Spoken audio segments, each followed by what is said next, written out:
السلام علیکم ناظرین، آپ دیکھ رہے ہو ہتھیار نیوز۔ میں ہوں آدم شمبانی۔ پروگرام آج کے بعد میں میرے ساتھ مہمان موجود ہے دلشاد شیخ صاحب، جو سینئر صحافی بھی ہے اور شیعہ علماء اکرام کا مسنگ پرسن سندھ کا جنرل سیکریٹری بھی ہے۔ اسی حوالے سے آج عید کا تیسرا دن ہے اور ہمارے ساتھ مہمان موجود ہے۔ اس سے آئیے جانتے ہیں کہ عید کیسے گزرا آپ کا اور صحافت میں آپ نے کیا کیا فرائض انجام دیے ہیں۔ جی دلشاد صاحب۔ سب سے پہلے آپ سب دوستوں کو عید مبارک، خصوصاً سکھر کے صحافی اور اہل پاکستان کو بھی عید مبارک۔ تو عید کے تیسرے دن سب مل جل کر 3 دن ہم مصروف تھے عید کی قربانیوں میں اور ملاقاتوں میں، خصوصاً سکھر کے سیاسی پولیٹیکل حضرات، صحافی حضراتوں سے۔ مگر خصوصاً میں نے اپنی عید جو ڈیلیگیٹ کی ہے وہ میں نے ان خاندانوں کو کی ہے جن کے افراد لاپتہ ہیں۔ آج انہوں نے اپنے ان فرد کے بغیر کس طرح عید کی ہوگی، اس لیے میں اپنی عید ان خاندانوں کے نام کرتا ہوں جن نے اپنی بچوں کی غیر موجودگی میں، کسی نے اپنے والد کی، کسی نے اپنے بھائی کی، کسی نے بہن نے اپنے بھائی کی، کسی نے شوہر کی، ان کے بغیر جو عید کی ہے، نہ جانے ان کی عید کس طرح گزری ہوگی۔ تو آج ہم اپنی عید ان کے نام منتقل کرتے ہیں۔ جی دلشاد صاحب، سکھر کے سیاست سے بات کریں گے، سیاست پہ تو آپ تھوڑا اس میں روشنی ڈالو کہ سکھر کے سیاست میں کون سا کردار ادا کیا ہے سکھر کے سیاسی لیڈروں نے۔ دیکھیں، سندھ کا تیسرا سب سے بڑا شہر ہے سکھر، اور دنیا میں اس سکھر کی 2 مقبولیتیں ہیں۔ ایک تو سکھر میں جو بیراج ہیں دنیا کی دوسری نمبر پہ ہے، دوسرا یہ واحد شہر ہے جس میں 6 کلاک ٹاورز ہیں۔ دنیا میں اس کا نام اس مقام پہ رکھا گیا ہے کہ دنیا کا یہ پہلا شہر ہے جس میں 6 کلاک ٹاور ہیں، اور یہاں پر سیاست کا، پاکستان کی سیاست کا آغاز بھی اسی شہر سے ہوا ہے۔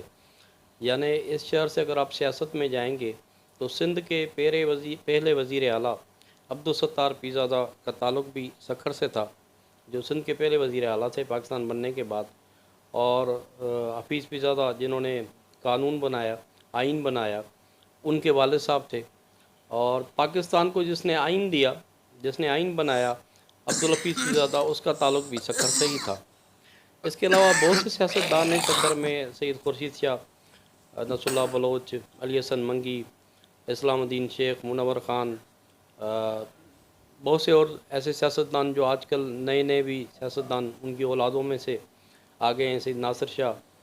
تو سیاست دان میں تو کافی جو ہے وہ دور میں آگے سب نے جو ہے وہ ریس لگائی ہے، مگر سکھر کی تاریخ میں سکھر کو اس طرح حق نہیں ملا جس طرح ملنا چاہیے تھا۔ سکھر کو اگر آپ پاکستان کے میپ میں دیکھیں گے، یہ واحد شہر ہے جو ہب کہلاتا ہے کاروبار کے لحاظ سے۔ یعنی یہ وہ پاکستان کا شہر ہے جو ایک ہی رات میں آپ بلوچستان سے واپس آ سکتے ہیں اپنا کاروبار کر کے، ایک ہی رات میں آپ کراچی سے واپس آ سکتے ہیں اپنا کاروبار کر کے، ایک ہی رات میں آپ پنجاب سے واپس آ سکتے ہیں کاروبار کر کے۔ یہ پاکستان کی واحد ایک گراؤنڈ ریلٹی ہے، اور سکھر کاروبار کے لحاظ سے اس وقت حیدرآباد سے اوپر جا رہا ہے، مگر ہمارے سیاستدانوں نے اس سکھر کو ڈیولپ نہیں کیا، اس سکھر کی ترقی کی طرف کام نہیں کیا۔ افسوس بھی ہوتا ہے، میں نہیں سمجھتا ہوں کہ سیاستدانوں نے کوئی سکھر کے لیے کچھ کیا ہے۔ جی جی دلشاد صاحب، اور آپ شیعہ علماء کرام کا مسنگ پرسن سندھ کا جنرل سیکریٹری بھی ہو، اور سکھر اور دوسرے اضلاعوں میں کتنے مسنگ پرسن ہیں شیعہ علماء کا؟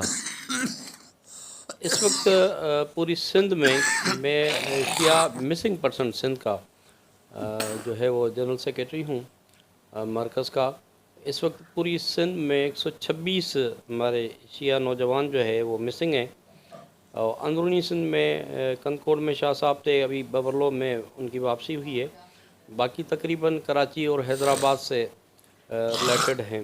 جو ابھی تک ان لاپتہ افرادوں کی واپسی کا کوئی بھی سنہریو ہمیں نظر نہیں آ رہا۔ ہم نے اس حوالے سے سندھ ہائی کورٹ کے اندر کانسٹیٹیوشن پٹیشنیں بھی داخل کی ہیں ان کی ریکوری کے حوالے سے۔ ابھی اسلام آباد میں جو ہے چیف جسٹس اسلام آباد ہائی کورٹ کے اطہر من اللہ نے بڑا اچھے اقدامات اٹھائے ہیں اور ڈائریکٹلی پاکستانی ان اداروں کے حوالے سے بھی کہا ہے کہ یہ ذمہ داری آپ کی بنتی ہے کہ یہ لوگ کہاں ہیں۔ بات یہ کہ میں یہاں پر ایک کھل کے بات کہوں گا کہ ہم داعش تنظیم کو دہشت گرد نہیں قرار دیا ہے پاکستان نے۔ جو پوری دنیا کے اندر انہوں نے جو دہشت گردی پھیلائی، پوری دنیا کنڈیم کرتی ہے داعش کے خلاف، ISIS کے خلاف۔ تو اگر شیعہ حضرات اپنے مطلب کانسٹیٹیوشن آف پاکستان، آئین پاکستان کا جو سلسلہ ہے، وہ پہلی شق ہماری جو ہے آئین پاکستان یہ واضح کہتی ہے کہ ہمارا حقیقی آئین جو ہے وہ قرآن مجید ہے۔ کیا قرآن مجید ہمیں واضح نہیں کرتا کہ اسلام پر جہاں بھی آنچ آئے، آپ کے حرمین پر جہاں بھی آنچ آئے، آپ ان کی دفاع کے لے کے کیا نعوذ باللہ سعودی عرب میں اگر ہمارے مکہ معظمہ یا ہمارے رسالت پاک کے روضہ منورہ پر کی حرمت پر اگر کوئی انگلی اٹھائے ہم خاموش بیٹھیں گے؟ اسی طرح ان کی اولاد کی روزوں پر جو ان کی تربتوں پر جو حرمت پر جب داعش نے کام کیا تو پوری دنیا کے شیعہ دوستوں نے وہاں ان کا دفاع کیا، اور اس تنظیم داعش کو دنیا جانتی ہے کہ ہم اہل تشریف کمیونٹی نے مسمار کیا، ختم کیا، ایک شہر تک محدود کر دیا جو پوری دنیا میں پھیل رہی تھی۔ کیا یہ جرم ہے ان کا کہ نوجوانوں نے پوری دنیا کو دہشت گردی سے بچایا، پوری دنیا کو جو ہے اس تباہی سے بچایا؟ اس کا صلح ہمیں یہ ملا کہ وہ نوجوان جو ہے وہ جیسے ہی پاکستان پہنچے ہیں انہیں مختلف اداروں نے اٹھایا ہے اور آج تک لاپتہ ہے، کچھ نہیں پتہ ان کا کہ وہ کہاں ہے۔ آخر کیا پاکستان کا آئین اس چیز کی اجازت نہیں دیتا؟ جی دلشاد صاحب، صحافت کے حوالے سے میں آپ سے بات کروں گا تھوڑا۔ تو سکھر کا صحافت ہم سے لے کر امداد فلپوٹو اور ساحل جوگی، یہاں صحافیوں پہ 17 FIR ہوئیں، حتیٰ اسی تک کہ ملک گداری اور دہشت گردی ایک تحت FIR کی گئی ہیں۔ ان کے اوپر ہمارا صحافی سالیہ پٹ کا تھا اجے لالوانی، اس کو قتل کیا گیا، اور اس کا صحافی تھا عزیز میمن، اس کو بھی بے دردی سے قتل کیا گیا۔ اور یہاں صحافی ایک ہی کہلاتا ہے اپنے آپ کو سالار صحافت، تو وہ پولیس سے مل کر صحافیوں کے اوپر دہشت گردی کے ایکٹ کے تحت FIR کٹوا رہا ہے اور صحافیوں کے اوپر ظلم کرتا رہا ہے۔ اسی حوالے سے آپ کیا کہنا چاہتے ہیں؟ دیکھیں، سب سے پہلے اگر ہم تاریخ میں جائیں گے تو ہماری تاریخ اسلام کے اندر صحافی کو راوی کہتے ہیں، یعنی راوی اسے کہتے ہیں کہ وہ کسی خبر کو محفوظ کرتا ہے، اور حدیث کو جو ہے وہ روایت کو اخبار کہتے ہیں عربی میں۔ تو آج بھی ہم اخبار اسی کو ہی کہتے ہیں جہاں پر ہم یہ اپنی خبر کو محفوظ کرتے ہیں۔ وہ ٹیکنالوجی طور پر الیکٹرانک میڈیا، سوشل میڈیا آیا ہوا ہے۔ راوی تاریخ اسلام کے اندر بھی ایسے رہے، یعنی صحافی ایسے رہے جنہوں نے اسلام کی تاریخ کو مسمار کیا، درباری جو ہے صحافی بنے، یعنی جو بھی وقت کے حکمران بنے، خلیفے بنے، ان کی حمایت میں یک طرفہ انہوں نے صحافت کی، ایسی ایسی جعلی جو ہے روایتیں بنائی، ایسی ایسی جعلی حدیثیں بنائی کہ اس کے مقابل میں بنگلہ دیش کی خاتون تسنیمہ عارف فری سیکس پر کتاب لکھا جو کوئی جواب نہیں دے پایا۔ اس کے جواب میں سلمان رشدی نے جو ہے وہ شیطانی آیت کا کتاب لکھا جس میں لوگ جواب نہیں دے پائے، کیونکہ انہی راویوں کی روایتیں ہمارے کتابیں موجود تھیں۔ اگر آج بھی یہ روایت برقرار رہی، ایسے درباری صحافی بنتے رہے، سکھر کا آپ کردار دیکھیں کہ جو ایک خاص پریس کلب ہے وہ درباری پریس کلب ہے، جو بھی سندھ میں حکومت موجود ہے ان کو باقاعدہ بھرپور فنڈنگ کرتی ہے۔ کیا فنڈنگ صرف ایک خاص طبقہ صحافت کے لیے؟ کون سے ایسی صحافی ہیں، کون سے ایسے ادارے ہیں جو صحافیوں کو تنخواہیں دیتے ہیں وقت پر یا اخراجات دیتے ہیں؟ جتنا اگر ایک فوجی بارڈر پر رہ کر اپنی جان قربان کر دیتا ہے ملک کے لیے، تو وہ تو اس وقت جان قربان کرتا ہے جب جنگ یا جھڑپ لگتی ہے۔ صحافی تو 24 گھنٹے اپنی جان قربان کرنے کے لیے تیار ہوتا ہے، ہر وقت خطرے میں ہوتا ہے.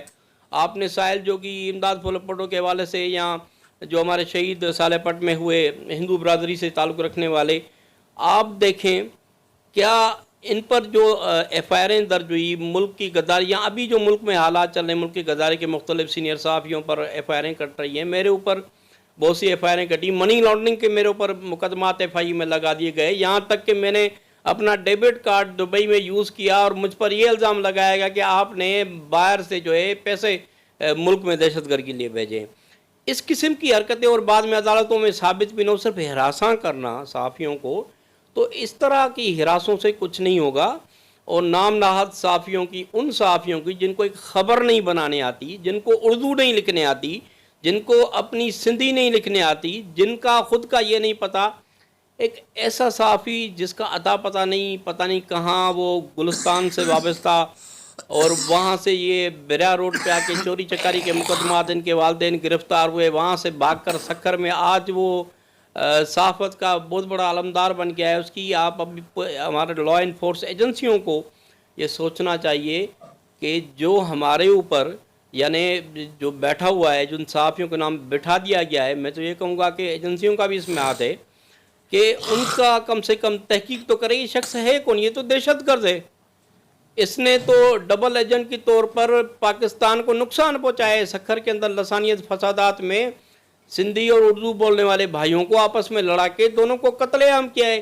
سندھی کمیونٹی کی بڑی بڑی شخصیات جو سکھر کے، جس کو ہم چشم و چراغ سکھر کے کہیں، ڈاکٹر عبدالرشید پیرزادہ، ڈاکٹر عوان، فضل، جو مولانا جو ہے مظہر، ان کو جو ہے وہ یہی ہوا ہے کہ بندے تھے جماعت علماء کا. ان کا تو قوم پرستی سے کوئی واپس، مگر یہ کہ وہ قوم کے لیے، ملک کے لیے کام کر رہے تھے. ان کو شہید کرانے میں اسلم کھوسو بہت بڑی شخصیت تھی ہمارے سکر کی. اس شخص کا ہاتھ ہے. آج جو ایس پی آتا ہے وہ معلوم نہیں اس کے پیچھے جو غلامی کرتا ہے. پی ایس پی افسر کو بھی شرم آنی چاہیے کہ کمیشن پاس افسر ہیں، وہ میرٹ پر آتے ہیں، لاکھوں کروڑوں میں چند افسر چن کر آتے ہیں. وہ آ کر اگر اس قسم کی دہشت گرد کی اگر غلامی کرے تو یہ نہ تو یہ صحافی ہے معذرت کے ساتھ، نہ اسے میں صحافی مانتا ہوں، نہ ہمارے پروفیشنل صحافی اس کو صحافی مانتے ہیں. یہ ایک دہشت گرد ہے. اور ہماری سندھ حکومت کو سوچنا چاہیے کہ کم سے کم سب صحافیوں کی مدد کریں. یہاں غریب صحافی حضرات جو اسپتالوں میں بیچارے مر جاتے ہیں، ان کے پاس علاج کا پیسہ نہیں ہوتا. اس دہشت گرد کے ایک طبقے کے پاس صرف فنڈنگ ہے، باقی کوئی نہیں، کوئی ادارہ کام نہیں کر رہا. تو لہٰذا ان کو بھی سوچنا چاہیے، خصوصاً سید ناصر شاہ کو جو ہمارے لوکل شخصیت ہیں، سید خورشید شاہ، یہ لوکل ہمارے حضرات ہیں، یہ ارسلان، نعمان، یہ تو ان کو خاندانی طور پہ جانتے ہیں کہ یہ کیا چیز ہے، کون شخص ہے. تو میں نہیں سمجھتا، میں اس پہ بلکہ پروٹیسٹ کرتا ہوں کہ یہ صحافی نہیں، نہ اس کی بات کی جائے. یہ اس قابل نہیں ہے کہ میڈیا پر اس کی بات کی جائے کہ یہ صحافت کے حوالے سے کوئی صحافی ہے. جی آپ نے سنا، یہ تھا ہمارا مہمان دلشاد شیخ صاحب. مجھے دیجیے اجازت، اپنے میزبان آدم شمبانی کو پھر آئیں گے.